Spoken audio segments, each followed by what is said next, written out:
So I had a really, really hard time picking my third movie.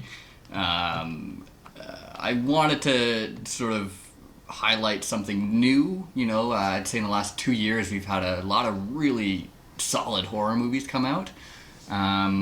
Quickly I'll mention like Mama, It Follows, um, a couple more.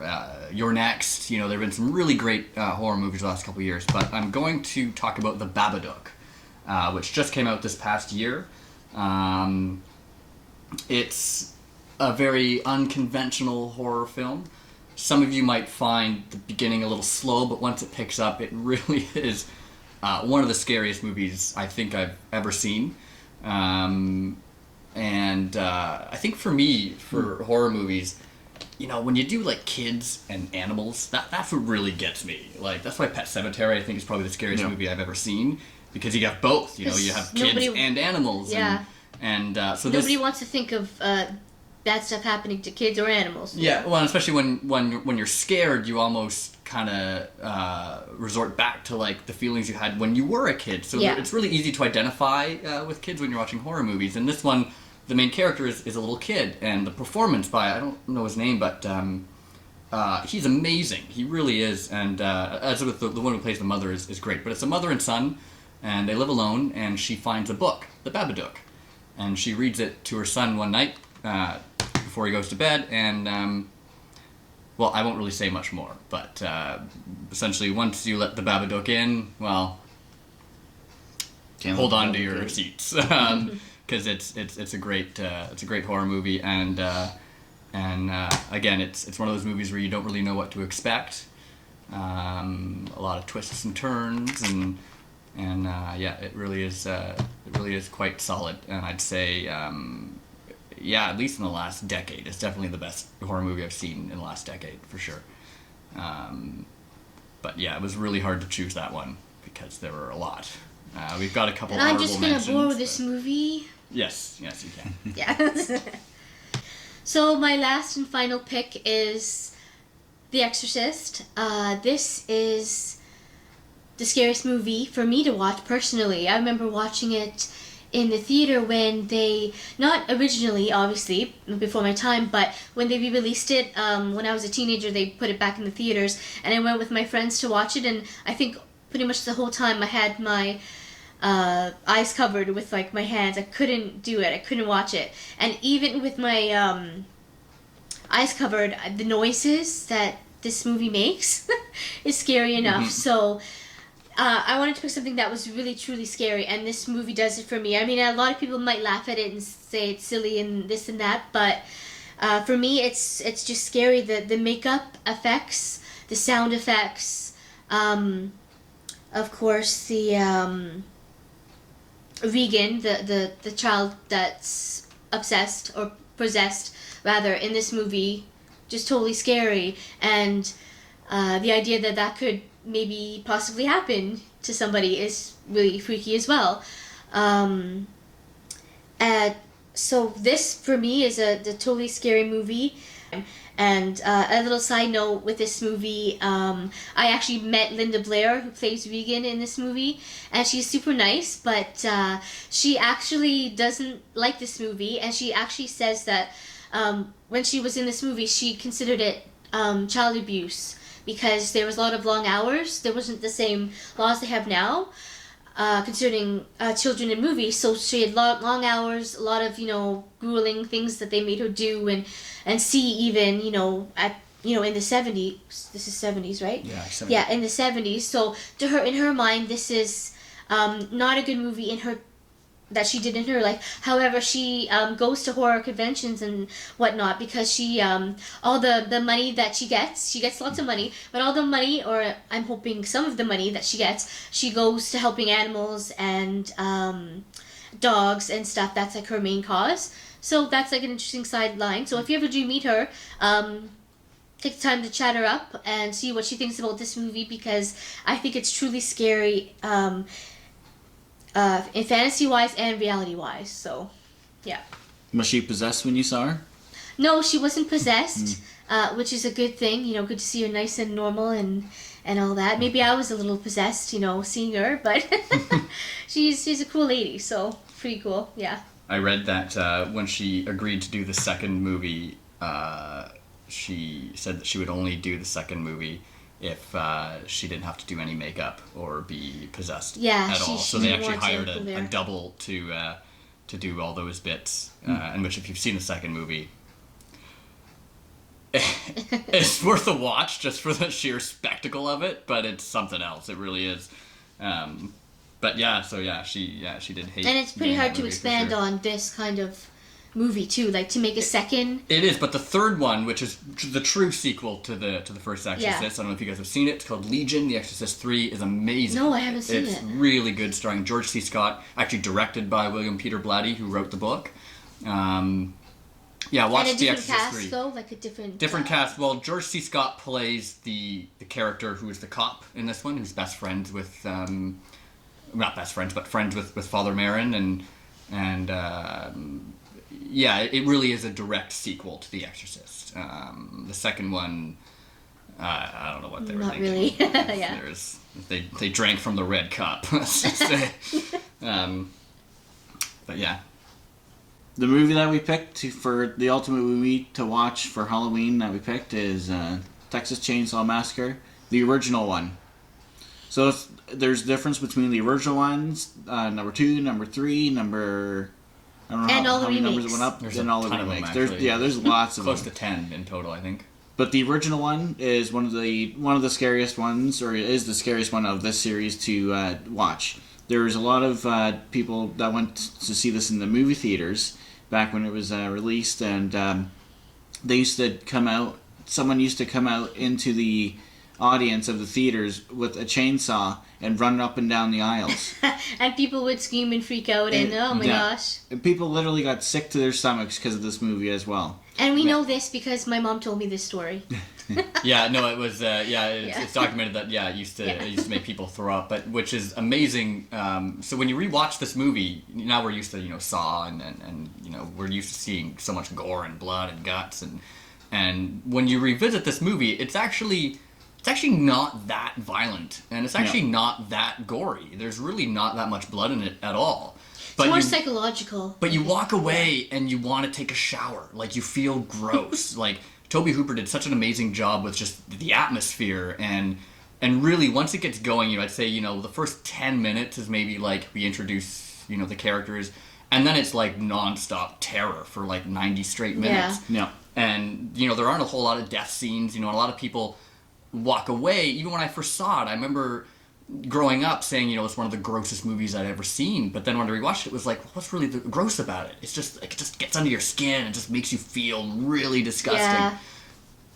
It's the actors in it and how the actors play their characters and the way they act and just even the backstory. You can think about these hicks in the middle of nowhere in Texas that terrorize people, and it scares you. It makes you think, could this be out there? And we all know that this movie is kind of loosely based on Ed Gein, the famous killer. Especially the house. The house was pretty much modeled after his house. Yeah, the house, and the chairs made out of bones and lampshades made out of human skin. Leather, right? That's face. all kind of based on a true person. So if you think of it that way, it becomes even more scarier. Shocking, yeah. And shocking because it's based on a true story.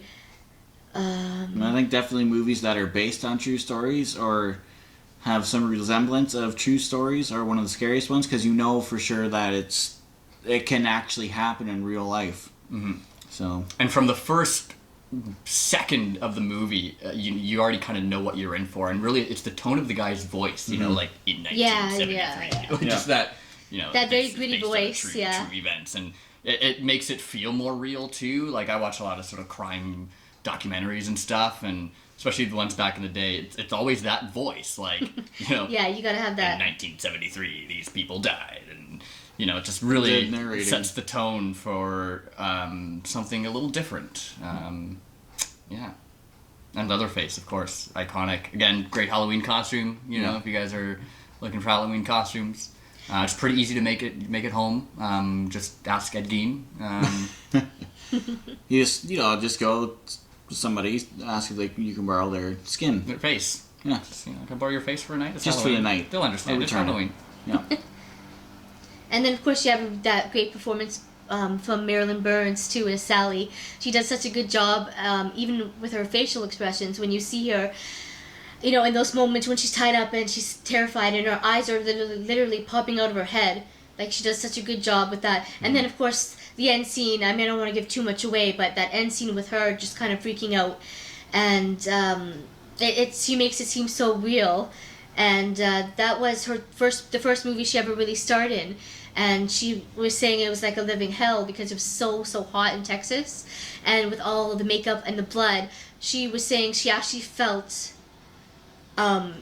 tortured. she felt tortured almost making some of the scenes. So that makes it even more kind of real too. So Fran and Ty were nice enough to agree to some honorable mentions, mainly because it was really hard just picking, just a couple. I wanted to pick, or just quickly mention, Trick or Treat. It came out, almost 10 years ago now, probably. But it's kind of a new classic. It's an anthology movie like Creepshow or Creepshow 2. But it's really, really fun. It's funny, it's scary, it's got everything. It's starring Anna Paquin and Brian Cox.